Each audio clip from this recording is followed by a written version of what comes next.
Hola, ¿qué tal amigas, amigos televidentes en Extra Plus? Un gusto saludarles, darles la bienvenida a Sumando Vigores en esta semana de las efemérides patrias. Las efemérides, que son las fechas que recordamos. Tenemos varias efemérides en Nicaragua. Empecemos, por ejemplo, por los días de Semana Santa. Son efemérides que nosotros celebramos, la pasión, muerte y resurrección de nuestro Señor Jesucristo. Eso lo recordamos, esa es una efeméride. Efeméride el 19 de julio, el 11 de julio es una efeméride, aunque nunca se celebra en Nicaragua, el 11 de julio, Día de la Revolución Liberal. Y por supuesto tenemos 14 y 15 de septiembre en que recordamos respectivamente la batalla de San Jacinto y la declaración en Ciudad Guatemala de la independencia de Centroamérica. Justamente estos temas son los que nos convocan en esta semana, y arrancamos con Francisco Javier Bautista Lara. Muchas gracias por estar con nosotros, Francisco Javier, autor, escritor, investigador. Como resultado de las investigaciones están los libros de Rubén Darío sobre los últimos días de Rubén Darío, lo que se dijo de Rubén Darío en Centroamérica en el último año de vida de Rubén Darío, y está el más reciente, Somos lo que recordamos, ¿no? Y justamente por ahí quiero irme. ¿Qué tanto, es decir, en estas investigaciones que has venido haciendo, no sé si has logrado tantear qué tanto sabemos los nicaragüenses de nuestra historia? Bueno, Manuel, muchas gracias, y gracias a todos ustedes por escucharnos en esta semana memorable para la historia nacional y centroamericana. Y creo que lo más importante de las efemérides del año o de las conmemoraciones anuales que cada país y cada nación hace es evitar el olvido. Poner sobre la mesa, sobre la vista pública, en la memoria colectiva de estudiantes, de jóvenes, de profesionales, de la gente cotidianamente, referencias históricas que han venido construyendo la nación y la nacionalidad nicaragüense. Y aquí hay tres fechas que yo quisiera mencionar como punto de partida, y algunos personajes sobre esas fechas importantes, particularmente en este septiembre. 12 de septiembre, 14 de septiembre y 15 de septiembre. En el 12 de septiembre de 1502,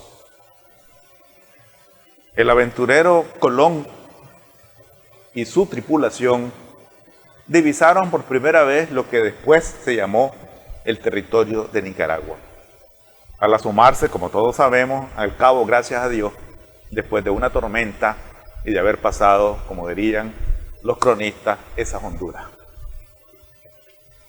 No hubo ninguna incidencia en el territorio nacional, simplemente Colón y su tripulación divisó un territorio que siguió circulando, incluso se atrevió a incursionar en un río donde dos españoles perdieron su vida porque era caudaloso.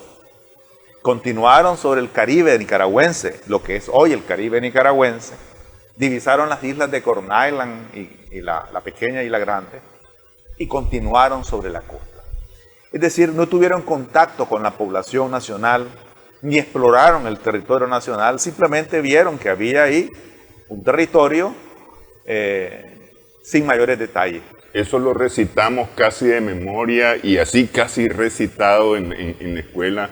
En su cuarto y último viaje, Colón descubrió Nicaragua. Pero ese es un punto que yo quisiera mencionar. Ese avistamiento preliminar de lo que hoy es el territorio nacional en 1502, en realidad no es un descubrimiento. Nosotros ya existíamos, o los pueblos ya existían, el territorio ya existía. Ellos se enteraron de que existía ese territorio. Pero había poblaciones que ahí vivían y que tenían su dinámica, su historia, su manera de creer, su manera de pensar, su manera de organizarse, de establecer sus liderazgos, su manera, su fe y su manera de vivir. Esos pueblos estaban allí, en ese territorio del cual esos viajeros, esos marineros se estaban enterando, pero ya existían. Eso es cuando alguien te dice, ¿y qué te has hecho? ¿Te habías perdido? No, yo no me había perdido, yo estaba aquí. Ah, vos no me habías visto o no me habías encontrado. Claro. Es decir, sí. Nicaragua estaba aquí, o lo que era el territorio nicaragüense. Por eso es importante dejar marcado lo siguiente: la historia de Nicaragua no comienza en ese 1502, 12 de septiembre, sino la historia de Nicaragua ya tenía siglos de existencia. Ya los pueblos tenían historias que contar, ya había una vida, ya había una sociedad o varias sociedades, ya habían la República de los Indios, digamos así, que prevalecía y que vivía y que aspiraba y que crecía, etcétera, y que intercambiaba con otros pueblos desde el comercio, desde la cultura, desde todas las actividades humanas que conocemos. Por lo tanto, no es el 12 de septiembre de 1502 el inicio de Nicaragua como país, como nación, como sociedad, como comunidad, sino que es simplemente que un grupo de extranjeros del imperio colonial se enteran que existimos, o que existe un territorio ahí y pasan que no logran por aquí. percibir. Esa es una primera. Entonces, aquí el punto clave es cómo enseñamos esa fecha, cómo nos referimos a ese acontecimiento.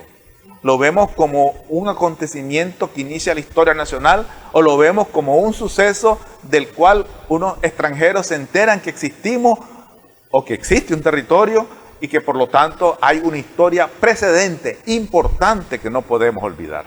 Ese es un punto que hay que marcar. La segunda fecha,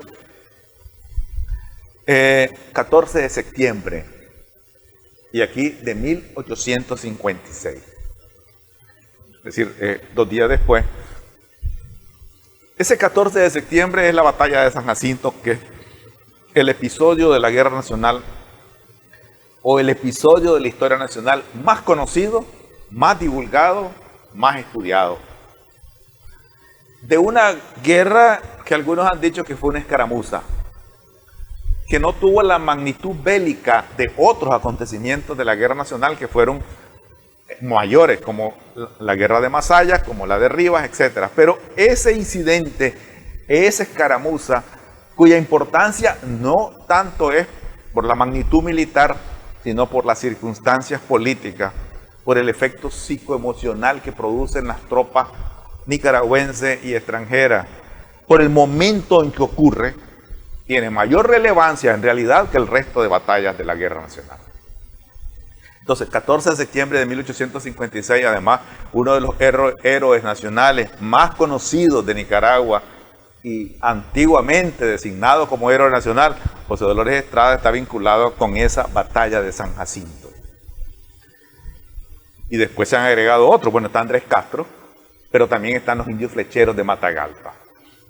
Pero quiero marcar sobre esa fecha lo siguiente. Esa batalla ocurre en la Guerra Civil, que comienza en 1854, o ocurre en la Guerra Nacional. En realidad ocurre en un punto de indefinición, donde la guerra civil entre liberales y conservadores, que inicia en 1854, por el tema, digamos, de la sustitución política y de la modificación del marco legislativo constitucional, al querer romper la naturaleza del Estado Nacional Federal, que los conservadores quieren romper y los liberales quieren preservar en el concepto unionista de federación. Entonces inicia una guerra nacional, una guerra civil entre liberales y conservadores. En ese conflicto, es una guerra civil, un conflicto nacional entre dos facciones políticas. Y en ese conflicto los liberales o democráticos llaman a fuerzas extranjeras, hacen un contrato con Walker, con Byron Cole, que trae a Walker y que desembarcan en el 1855 en el territorio nacional. Y se quedan con el mandado, como ya sabemos en la historia. Esa guerra continúa siendo una guerra civil. porque los extranjeros que vinieron están al lado del bando liberal y los conservadores comienzan a enfrentarse hasta que llega un punto en que ambos grupos se percatan de lo peligroso que resulta el agente extranjero que fue invitado al país y que se está quedando con el mandado, o sea, se está apoderando del poder político y que tiene el control militar creciente y que se equivocaron. Y es el gran pecado mortal que tienen estas paralelas históricas en esa época. Es decir, ser cómplices de una agresión y de una intervención que llamaron y que se quedó aquí. Entonces, pero ambos no se han puesto de acuerdo frente al conflicto. Siguen peleándose. Y ya se activó la alerta centroamericana. Ya los hondureños, los salvadoreños, los guatemaltecos y los costarricenses se dieron cuenta que la presencia de ese contingente de extranjeros, de esos filibusteros que dirige Walker, no solamente representan un peligro para Nicaragua, sino un peligro para la región. También hay que entender que Estados Unidos en ese momento todavía está en un proceso de unificación. La guerra de secesión de 1861 no ha ocurrido. Es decir, los esclavistas del sur y los del norte, hay un conflicto entre los del sur y del norte en cuanto a la construcción de la nación de los Estados Unidos, que termina de configurarse después de la guerra de secesión. Entonces, Walker representa el pensamiento del sur, Sí. pero esclavistas del sur. ¿Verdad? Es el modelo que todavía está ahí en conflicto con el norte. Y ese Walker, los centroamericanos lo ven como una amenaza inminente, que está atentando contra la nacionalidad centroamericana. Y eso es importante decirlo. El concepto de nacionalidad nicaragüense o nacionalidad guatemalteca en realidad no había sido configurado suficientemente. Cuando se da la independencia incluso, que después vamos a mencionar la tercera fecha, no se habla de la independencia de Nicaragua, porque Nicaragua como nacionalidad no existe. Ni la independencia de Costa Rica, se habla de la independencia de Centroamérica. El concepto de nación y de nacionalidad a principios del siglo XX, del siglo XIX, se suscribe estrictamente a Centroamérica. Y eso es importante en la memoria política y social de la época. Entonces, resulta que llegó un momento en que los nacionales en conflicto, liberales y conservadores, democráticos y legitimistas, y los centroamericanos, ante la amenaza inminente, dicen, miren, pongámonos de acuerdo, porque si no nos ponemos de acuerdo, los filibusteros, Walker, nos van a destrozar, nos van a ocupar, nos van a integrar, vamos a perder la nacionalidad centroamericana. Ese es el planteamiento. Sí. Entonces, particularmente los nicaragüenses, los hondureños, los salvadoreños, pero también los guatemaltecos y los ticos también, pero con su discurso particular por la influencia británica, porque tenían una fuerte influencia británica en ese momento. Dicen, acordemos algo. Entonces, el 12 de septiembre, y volvemos a la misma fecha del 12 de septiembre de 1502, ahora sería el 12 de septiembre de 1856. Ahí tenés una fecha 12 de septiembre con dos fechas, con dos referencias importantes. El avistamiento de los españoles en un territorio que ya existía. Y el 12 de septiembre los centroamericanos y más bien los liderazgos políticos nicaragüenses poniéndose de acuerdo para enfrentar al agresor. Entonces el 12 de septiembre marca el fin de la guerra civil y el inicio de otro tipo de guerra, que es la guerra nacional. Y justamente por esto mismo que estabas diciendo es que se llama la guerra nacional, porque es la guerra de la nación centroamericana. Correcto. ¿Ah? Sí. Es decir, por eso no, el término correcto sería llamarla Guerra Nacional de Centroamérica y no Guerra Nacional de Nicaragua, porque en realidad no fue una guerra nacional de Nicaragua como nacionalidad. Y los hechos inmediatamente posteriores a 1856 llevan al conflicto incluso hasta Panamá. Claro. ¿Ah? Pero Panamá en ese tiempo es parte de la Gran Colombia, ¿verdad? Pero incluso llegan hasta allá, pues la preocupación inmediata es los 5 países de Centroamérica, es lo inmediato. Sí. Aunque la presencia alerta hasta México incluso. Es decir, hay un tentáculo norteamericano extendiéndose en Centroamérica y por lo tanto tratando de tragarse Centroamérica completa, que representa una amenaza indiscutible. Claro, ya México además tiene su historia con el territorio de Texas, el territorio y además Walker de participó Nuevo en ese México, tema. California, etcétera. Walker participó Sí. en esa agresión en su momento, ¿verdad? Sí. Entonces, pero bueno, vamos otra vez al punto. Entonces, resulta que el 12 de septiembre ocurre eso.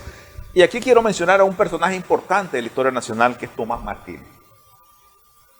Tomás Martínez, conservador.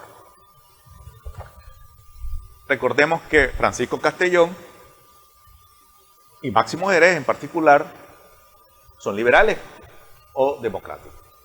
Pero ellos están marcados por haber traído al invasor. Entonces su liderazgo quedó totalmente reducido. Tomás Martínez es de la tendencia conservadora moderada, de lo que está dispuesto a hablar, porque hay algunos de la tendencia conservadora radical como José Dolores Estrada. La posición de José Dolores Estrada es de un conservatismo férreo, a ultranza. Y la posición de Tomás Martínez es de un conservatismo moderado y práctico, frente a una realidad concreta que está ahí. Entonces, Tomás Martínez es el artífice o uno de los principales promotores del acuerdo desde la política nacional, junto con los hondureños y salvadoreños en particular, al cual también se suman los guatemaltecos, y Costa Rica entiende que ese es el camino. Entonces, ese acuerdo del 12 de septiembre, Tomás Martínez lo asume a pesar de su grupo político. No creamos que es que Tomás Martínez iba con todos los poderes de todos los sectores, no. Él representaba en realidad al grupo conservador, pero más balanceado. Él firma el acuerdo, y en el acuerdo pues hay varias cosas. Básicamente la esencia del acuerdo es aceptar a Patricio Rivas, que siga de presidente, reconozcámoslo, pero además crear una serie de condiciones para enfrentar al enemigo. La lógica es derrotar a William Walker, esa es la esencia del acuerdo. Juntos, sí. Grupos políticos nacionales y centroamericanos contra el enemigo común que se llama William Walker. Ese acuerdo, por lo tanto, modifica la guerra. Ya no es una guerra civil, es una guerra nacional de Centroamérica, que ocurre en el acuerdo del 12 de septiembre. Pero la batalla de San Jacinto ocurre el 14, 2 días después. Ahora ubiquémonos en la batalla. Esa batalla del 14 de septiembre, que ya dijimos que fue un enfrentamiento militar pequeño, ocurre cuando se está modificando la naturaleza de la guerra. Pero el contingente que está en San Jacinto es un contingente conservador, de los conservadores. Es decir, no es un contingente liberal. Al frente de ese contingente está José Dolores Estrada, un oficial conservador. Y su grupo, sus tropas son conservadores. Y él responde a la autoridad conservadora que ha entrado en indefinición producto del acuerdo. Tan es así que cuando llega el enfrentamiento, los filibusteros al mando de Byron Cole a atacar la hacienda, los soldados, y tal vez Estrada también, José Dolores Estrada, los gritos que dicen son ¡viva Tomás Martínez! Es decir, su líder conservador. Sí. De tal forma que ellos pelean, defienden la hacienda en ese momento histórico y clave de esa transición de un modelo de guerra a otro, de una naturaleza de la guerra a otra. Defienden con valentía ese punto, pero lo hacen todavía desde su pensamiento conservador y no unionista. Entonces, la acción bélica de defender esa hacienda de José Dolores Estrada es una acción que la hace desde su trinchera conservadora, pero que tiene un efecto nacional clave. Es decir, eso ocurre bajo la lógica de la guerra civil, pero en el contexto de la guerra nacional. Correcto. Entonces, por lo tanto, lo que es importante es decir que la batalla de San Jacinto, aunque cronológicamente ocurre 2 días después del acuerdo, en realidad está en esa transición política, mental y militar del escenario. Pero, sí, ¿cuál es la importancia? Espérate, es que justamente sobre ese punto, fíjate que tal vez es importante aquí aclarar Estamos hablando de 1856. Para nosotros es muy natural que hoy terminaste de escribir tu libro y mandaste un mensaje, ya terminé, y eso minutos más tarde lo saben decenas o centenares de personas porque el mensaje se riega. Ya terminó Francisco Javier de escribir el libro, ya lo va a publicar, ¿ah? Y ya está. En cosa de minutos es una noticia que corre como reguero de pólvora, como se dice popularmente. Pero el acuerdo del 12 de septiembre, y eso lo pregunté en un programa, si no recuerdo, el año pasado, el año antepasado, a uno de nuestros invitados, todavía no era del conocimiento de José Dolores Estrada. Ese acuerdo no era del conocimiento de José Dolores Estrada. Es decir, los mensajes, la mensajería sobre el acuerdo no ha llegado hasta San Jacinto. Pero él ya sabía del escenario de negociación que se había abierto. Sí. Entonces, del cual no estaba de acuerdo. Es decir, si de José Dolores Estrada hubiera dependido, José Dolores Estrada bloquea el acuerdo. Pero José Dolores Estrada, digamos, está en un territorio distinto, distante del proceso político que se está dando, donde los actores extranjeros centroamericanos están también influyendo y tienen sus tropas incluso listas para entrar al combate contra el filibustero, pero no entran hasta que las cosas no estén claramente definidas, sí. ¿Verdad? Porque si no, estarían en un escenario muy complejo y dividido, del cual se hubiera aprovechado realmente el invasor filibustero, ¿verdad? Entonces, pero aquí hay otro elemento que yo quisiera insistir. Mira,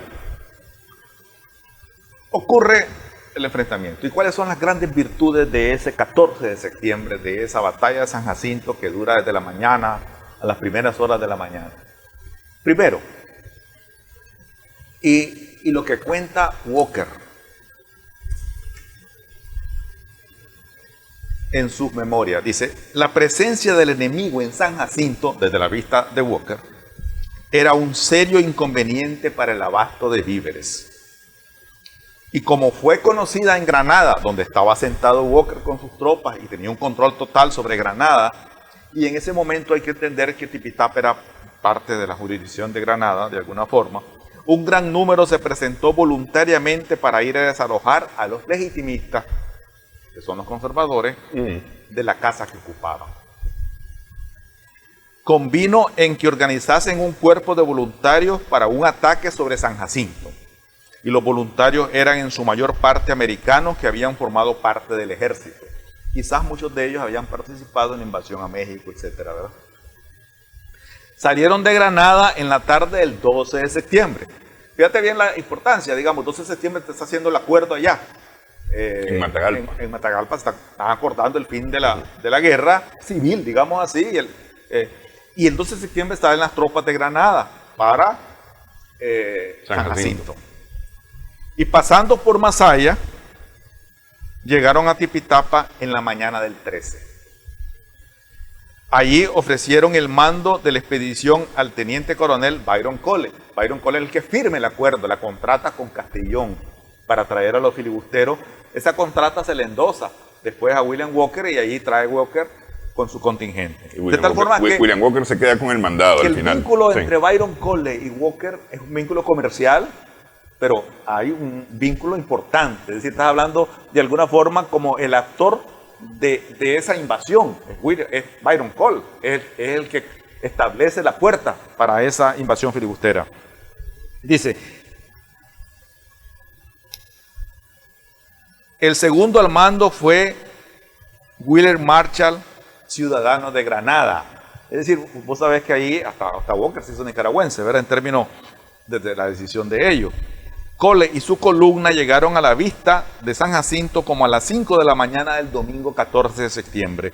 Y la casa estaba bien colocada para la defensa sobre una pequeña elevación que dominaba el terreno a su alrededor. Cole hizo alto por algunos minutos para arreglar un plan de ataque y dividiendo su fuerza en 3 cuerpos, dio el mando a Roberto Mulligan, una parte del contingente, el segundo grupo al mayor O'Neill y el tercero al capitán Matkins. El ataque debía hacerse por 3 puntos diferentes. Así, casi simultáneamente, y cuando los hombres se encontraban a pocas varas de distancia de la casa, todos los jefes y casi un tercio de las fuerzas quedaron muertos o heridos. Lo que está contando Walker desde su opinión allá, que no estuvo en el escenario de guerra. Entonces los demás, viendo que que nada había que hacer, con lo que quedaba se retiraron llevándose los heridos y en pocos minutos iban en plena retirada hacia Tipitapa. En la atrevida pero inútil carga que dio sobre San Jacinto, pereció Byron Cole, cuya energía y perseverancia había contribuido tanto a la venida de los americanos a Nicaragua. Entonces, ubicate en el escenario. Hasta ese momento los filibusteros son invulnerables, invencibles. Un contingente allá que ellos van a atacar, los vence. Viene el primer efecto psicológico sobre la tropa, es decir, estás cambiando la naturaleza de la guerra.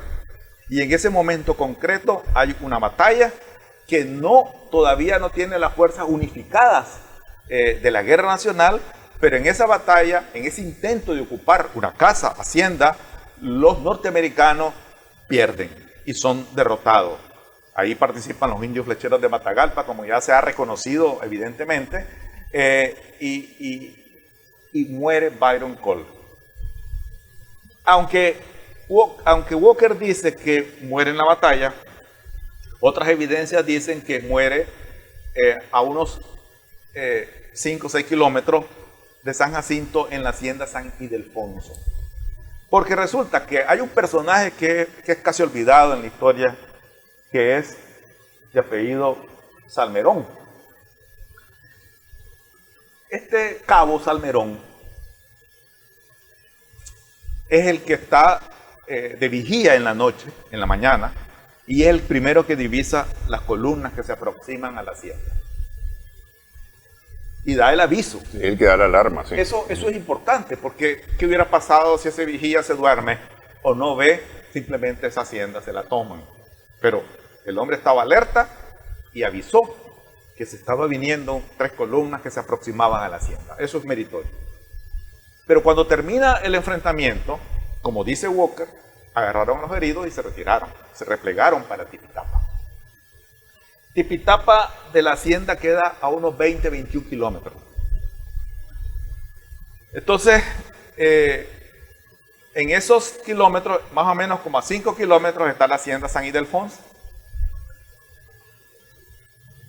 Estrada da la orden de perseguirlos. Y entre los que manda Estrada a perseguirlos está Salmerón.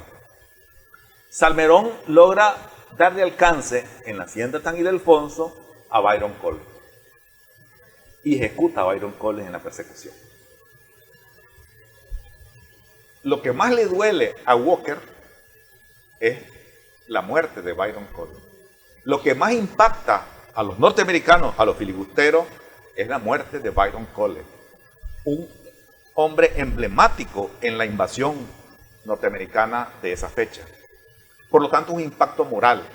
Entonces, el efecto real de la batalla de San Jacinto es psicológico, tanto para las tropas nacionales que se sienten motivadas y que pueden vencer al enemigo, como a las tropas extranjeras que se dan cuenta que pueden ser vencidas y que además acaban de tener un duro golpe al morir en ese enfrentamiento, Byron Cole y otros más, la mayoría. Según las palabras de William Walker, todos los jefes de columna caen ahí mismo. Sí, entonces habían oficiales, muchos, y Byron Cole cae. Y el autor, digamos, un personaje clave que creo que deberíamos reconocer y no olvidar en la historia es el cabo Salmerón. ¿Tenés el nombre? Sí. Y este personaje, pues, del cual se sabe muy poco, lamentablemente, en realidad yo diría que tiene el equivalente de Rigoberto López Pérez. La acción de Rigoberto López Pérez, que ha sido calificada como el principio del fin de la dictadura, yo diría que la acción de eliminar a Byron Cole es el principio del fin de la invasión filibustera. Y además en el contexto de modificar la naturaleza de la guerra, de una guerra civil a una guerra nacional. Entonces, Faustino Salmerón. Faustino Salmerón. El cabo Faustino Salmerón. Entonces, ahí tienes un escenario concreto, pero quiero enfatizar algo más sobre este acontecimiento. ¿Te parece si hacemos la pausa y volvemos? Hay que recordar, solamente hacemos aquí rápido una síntesis. 12 de septiembre tiene varias connotaciones a lo largo de la historia, connotaciones históricas para el país. 14 de septiembre. Continuamos hablando del 14 de septiembre, más adelante del 15 de septiembre. Para reconocer la historia, porque yo empecé con esta pregunta, Francisco Javier. ¿Qué tanto conocemos la historia?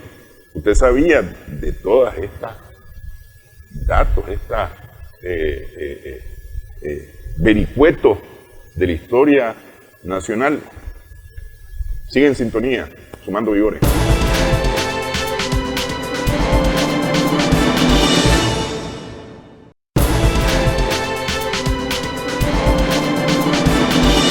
Continuamos Sumando Vigores en Extra Plus con Francisco Javier Bautista Lara. Estamos conversando, decíamos, hay 3 fechas importantes para recordar en esta época. El 12 de septiembre, que tiene varias connotaciones. El paso de los navegantes con Cristóbal Colón en 1502. En 1856 hay 2 momentos importantes. El 12 de septiembre, que es la firma del acuerdo que cambia la guerra civil por la guerra nacional, el acuerdo entre los centroamericanos, promovido por Tomás Martínez, pero también es la reunión de las tropas al mando de Byron Cole, que se dirigen hacia la hacienda de San Jacinto. Y luego está la fecha del 14 de septiembre, evidentemente la batalla de San Jacinto. Pero vos tenías una cosa más sobre la batalla de San Jacinto, antes de pasar al 15. Sí. ¿Dónde ocurre la batalla de San Jacinto? En la jurisdicción de Tipitapa. Tipitapa, que es, digamos así, la frontera entre Granada y el norte.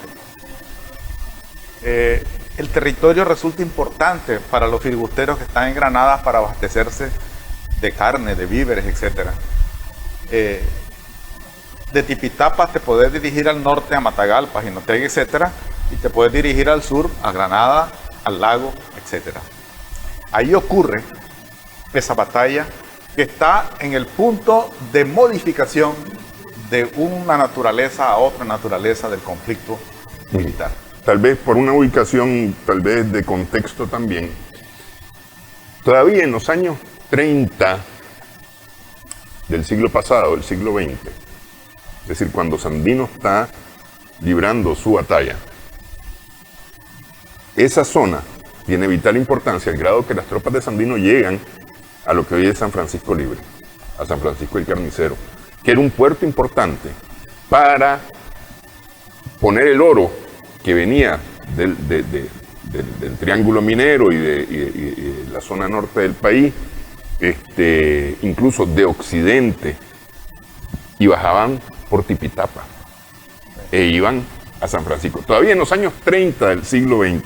Ahora imagínate cómo habrá sido en los años 50 del siglo XIX. Por eso quiero enfatizarme en Tipitapa. Sí. En esa jurisdicción territorial donde está la hacienda de San Jacinto, a 20 kilómetros de la ciudad.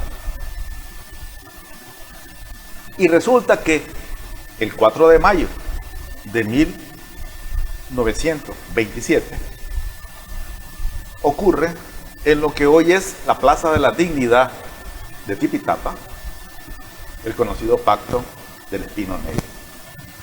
Propiamente en el pueblo de Tipitapa, pues hoy es un parque de la ciudad, se ha extendido, ¿verdad? Pero en aquel tiempo era un área externa a la ciudad. Sí. Entonces, ubícate en el escenario geográfico. El Pacto del Espino Negro, que es el acuerdo entre Moncada y Stinson, donde Moncada decide entregar la arma, prolongar la ocupación norteamericana y supervigilar las elecciones futuras ante la promesa de la elección como presidente en las elecciones de 1928. Y Estados Unidos pues tiene el control militar absoluto del país, con el dispositivo militar más grande, que llegó a reunir incluso una flota aérea y barcos en las costas nacionales. El 4 de mayo, el Pacto del Espino Negro, 1927. 1927. Unos 70 años antes, 1856, la batalla de San Jacinto. Pero ubícate en los dos acontecimientos. La batalla de San Jacinto ocurre en un momento donde la guerra civil se convierte en una guerra nacional de Centroamérica. Y el Pacto del Espino Negro ocurre en un momento donde la guerra constitucionalista se convierte en guerra antiimperialista cuando Sandino se revela al acuerdo oneroso de los Estados Unidos. Ambos acontecimientos ocurren en la jurisdicción de Tipitapa y ambos acontecimientos modifican de manera significativa la naturaleza del conflicto.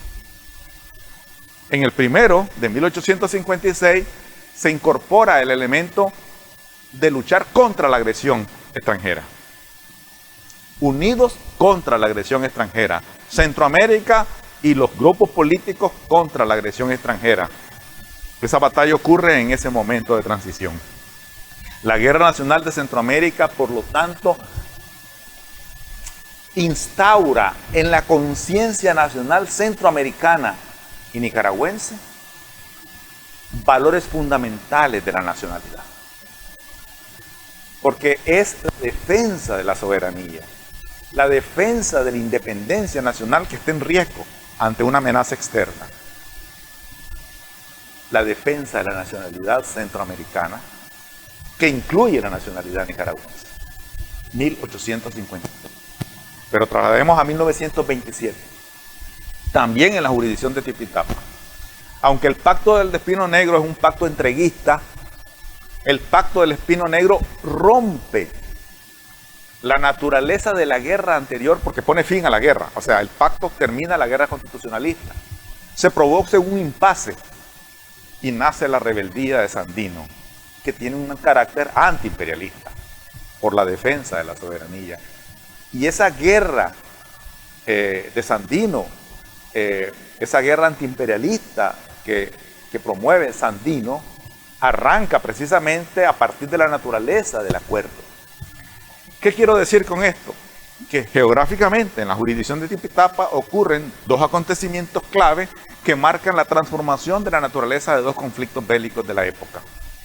Y que este segundo conflicto, el de Sandino, donde se incorpora el elemento antiimperialista a la lucha por la defensa de la soberanía, tiene una naturaleza similar al que desencadena la Guerra Nacional de Centroamérica en época distinta. Por lo tanto, estos dos fenómenos históricos, la Guerra Nacional de Centroamérica y la guerra antiimperialista del general Sandino, incorporan en la conciencia nacional de Centroamérica y de Nicaragua en particular elementos clave de la nacionalidad. Esto es importante, me parece. Deberíamos recordar eso.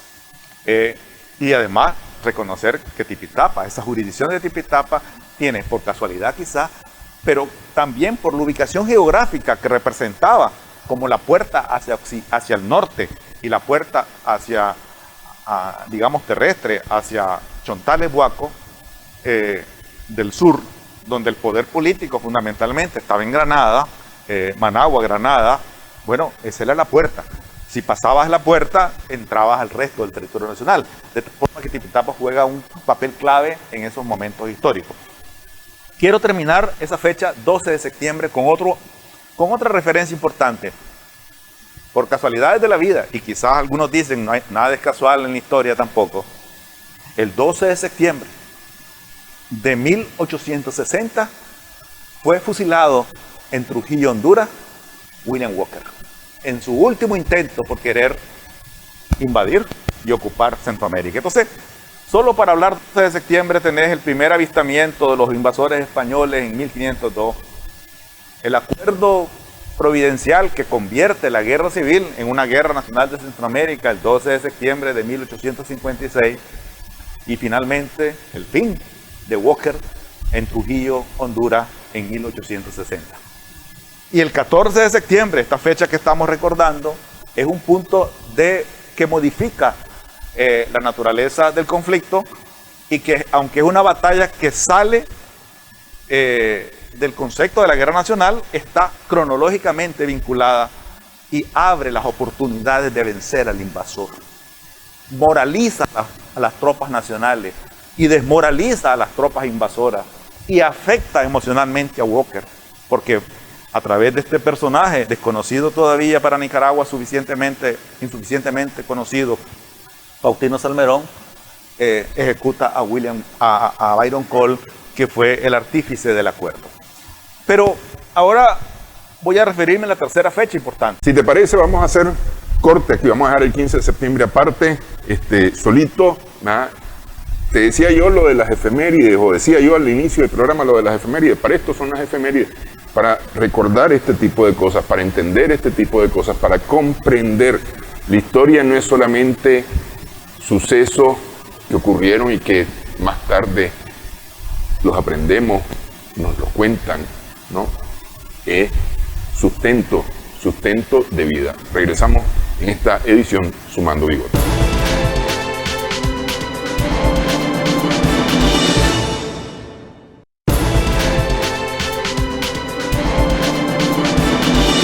Continuamos sumando vigores en esta edición en Extra Plus. Hemos hablado de fechas que son referentes históricos del mes de septiembre en la historia de Nicaragua. Porque este es el mes de septiembre, nada más. Es decir, mencionamos tangencialmente el 4 de mayo, pues, pero estamos hablando de septiembre. 15 de septiembre. 15 de septiembre tal vez sería como algo que hemos tenido como lo más importante ocurrido en el nacimiento de la nacionalidad centroamericana. Mira, el 15 de septiembre, como todos sabemos, es el acta de la independencia de España, de Centroamérica. Es decir, Nicaragua no nace todavía como nación. Y además, como todos sabemos también, esa independencia del 15 de septiembre fue una decisión centralizada, tomada por la cúpula, nombrada por la monarquía. Gabino Gaínza, que era funcionario de la monarquía, siguió siendo funcionario. El jefe político de Centroamérica. De la nueva nación centroamericana. Y inmediatamente se anexaron a México en enero de 1822. Es decir, la independencia fue un tránsito de la monarquía para anexarse al imperio mexicano, de tal forma que hay un pensamiento conservador que prevalece. Pero tal vez, porque es decir, ahí es donde empieza, digamos, la historia de la independencia en 1823. ¿Ah? Tal vez el acto del 15 de septiembre en Ciudad Guatemala no necesariamente es la independencia, es el acto en Guatemala. Sí, pero yo siempre insisto que la independencia es un proceso jurídico, político, social y cultural. Es decir, donde vos abrís un camino y vas avanzando en ese camino. Por lo tanto, creo que durante la historia nacional, Nicaragua ha tenido 5 hitos independentistas. En ese camino recorrido por la independencia, el primer acto que abre la puerta para ese proceso de ser independiente, jurídica, política, económica, culturalmente, el 15 de septiembre se abre una primera puerta, lo cual es importante. Sí. Ahora, independientemente de que tenía un propósito mediatizador y para evitar, como dice el acta, que el pueblo la declarara por su cuenta. Es decir, pero abre una puerta sobre la cual se avanza. Y después de esa primera acta de independencia viene la segunda. Algunos dicen que esta es la verdadera independencia, pero las dos son independencia en escala distinta. Es decir, estás avanzando pasito a paso en ese camino de independencia. Y esa segunda independencia es cuando Centroamérica todavía, porque no existe Nicaragua como nación, se separa del Imperio Mexicano, que es del 1 de julio de 1823, hace 200 años. Este año 2023 celebramos 200 años de esa segunda acta de independencia, donde Centroamérica decide separarse del Imperio Mexicano y conformarse como Federación de Centroamérica. Pero Centroamérica camina junta como federación un tiempo. Y en 1938, exactamente el 12 de noviembre del 38, Nicaragua decide separarse de 1838. 1838, sí. 1838 decide separarse de Centroamérica y se crea como Estado Nacional. Fíjate bien, no usa el término de República de Nicaragua, sino como un Estado Nacional. Un Estado Nacional que deja dicho en su Constitución que quiere o aspira a ser parte de una federación o de una unión de países centroamericanos.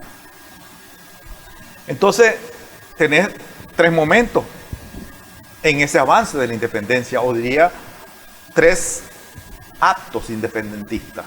El del 15 de septiembre de 1821, el del 1 de julio de 1823 y el del 12 de noviembre de 1838. Hasta esa fecha, en el 38, Nicaragua es un estado independiente y soberano, no república todavía, que eso se asume hasta después del 50. Sí, en el 54, si no me equivoco. Sí. Entonces, bueno, Nicaragua continúa avanzando, pero después viene el incidente que hablamos de la Guerra Nacional de Centroamérica. La Guerra Civil y la Guerra Nacional de Centroamérica, que pone en riesgo la independencia, la soberanía de Centroamérica, la nacionalidad centroamericana y nicaragüense. Nicaragua como Estado que ya se estaba convirtiendo en república en ese proceso previo. Y la amenaza de la guerra, de la intervención filibustera, que afortunadamente une a Nicaragua y a los centroamericanos y que logran vencer al invasor, lleva a la capitulación de William Walker, vencido militarmente el 1 de mayo, y a su expulsión el 5 de mayo de 1857. Ese momento de principios de mayo del 57, de mi opinión, significa la reafirmación de una cuarta independencia. Es decir, Nicaragua y Centroamérica recuperan el control del territorio nacional, confirman su naturaleza soberana e independiente y continúan su camino como naciones independientes, pero vinculadas a una nacionalidad común centroamericana. Por lo tanto, desde mi opinión, ahí tenés un cuarto hito independentista. Clave. Si eso no hubiera ocurrido, Centroamérica hubiera dejado de ser una nación centroamericana y Nicaragua también hubiera sido absorbida, hubiera perdido la soberanía, la independencia que tenía o que había declarado antes. Y finalmente en Nicaragua tenés una quinta independencia que yo la asumo que está vinculada con el triunfo de la Revolución Popular Sandinista, porque estás hablando en la profundización de la naturaleza soberana, independiente, que tiene un ámbito jurídico, pero también tiene un ámbito económico, político, social y hasta cultural. Incluso podríamos hablar de la presencia de Rubén Darío como prócer de la independencia cultural, es decir, donde Nicaragua y América Latina, Hispanoamérica, es capaz de tener lenguaje propio en la creación literaria del lenguaje, ¿verdad? Pero quisiera hacer un siguiente énfasis. Y que estas tres fechas fundamentales que mencionamos, 12 de septiembre, 14 de septiembre y 15 de septiembre, también están vinculadas a esos procesos de la lucha nacional o de la dinámica nacional que va transformando la sociedad. Por ejemplo, aunque en 1502, 12 de septiembre, se da el primer avistamiento, digamos, español, en realidad el contacto directo con los españoles invasores, con los contingentes que vinieron del sur, con Gil González, es hasta 1523. La resistencia indígena contra la invasión española que representa Diriangén en Nicaragua ocurre en abril de 1523 o a partir de abril de 1523, hace 500 años, o en este año 2023. Ahí arranca, por lo tanto, la primera lucha de los nicaragüenses contra la invasión extranjera. La resistencia indígena no inicia en 1502, sino inicia en 1523. Ese proceso se prolonga hasta 1821, que concluye esa etapa histórica de Nicaragua. Pero en ese proceso de independencia, nosotros, si le preguntamos a las personas, a los estudiantes, qué figura es la que identifica más, desafortunadamente tengo que decir que la mayoría de los jóvenes parece ser que reconocen más la figura de Miguel de la Reinaga. Pero Miguel de la Reinaga es un nicaragüense, pero es un conservador promonárquico, que está por las circunstancias históricas en ese escenario, pero no es un actor clave. Pero vos tenés un liderazgo importante que afortunadamente Nicaragua reconoció como héroe nacional, y me refiero al sacerdote y doctor indígena Tomás Ruiz Romero. Tomás Ruiz en realidad es un verdadero prócer independentista por la emancipación indígena, que si bien es cierto, él no llegó hasta 1821 porque murió antes, en 1820, él realmente representaba los intereses independentistas de las clases populares. Y está vinculado a las luchas independentistas. Entonces, del 10, 11, 12. Una de las figuras claves, por lo tanto, de ese proceso independentista de fines del siglo, principios del siglo, fines del siglo XIX, XVIII, y principios del XIX más bien, es el sacerdote, presbítero, doctor, promotor de la Universidad Nacional, Tomás Ruiz Romero, que no deberíamos olvidar de manera relevante en los murales. Y el otro personaje que yo me quiero referir es que una vez concluida la primera independencia, viene la anexión a México. Es decir, quieren mediatizar la independencia de los sectores conservadores y oligarcas. Quieren preservar el estatus económico y social que había prevalecido antes. Y ahí surge un segundo personaje que es clave en la historia nacional de la lucha popular antioligarca y antiimperialista, y es Cleto Ordóñez. Cleto Ordóñez se alza y se toma Granada en 1823, o sea, hace también 200 años, en enero del 23, e inicia la primera revolución popular antiimperialista y antioligarca de la historia nacional. Ahí habría un proceso de lucha distinto entre esa fecha y 1826, que logra la primera constitución del Estado de Nicaragua, no de la República de Nicaragua, el Estado de Nicaragua como parte de la Federación, donde incorpora los elementos populares con la consigna aquella famosa, abajo los dones, moviliza a los sectores populares, mestizos, indígenas, mulatos y excluidos en contra de los privilegios de la clase oligarca de la época. El germen de la revolución popular en Nicaragua lo siembra este líder desacreditado, incluso poco conocido, que se llama Cleto Ordóñez. Entonces aquí mencionamos en este repaso muy breve de la historia algunos personajes olvidados. Faustino Salmerón en la batalla de San Jacinto, por ejemplo, aparte de los ya conocidos.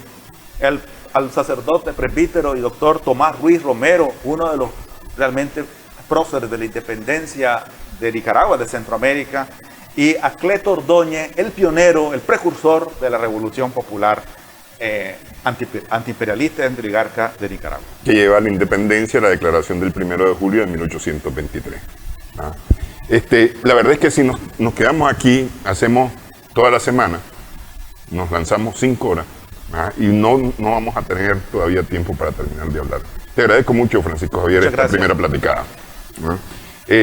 Gracias a nuestras amigas, amigos televidentes también por su sintonía en esta edición Sumando Vigores. Los invitamos a continuar toda la semana. Tenemos temas relacionados con estas efemérides, con estas fechas, así como hemos conversado hoy con Francisco Javier Bautista Lara. Gracias por su atención.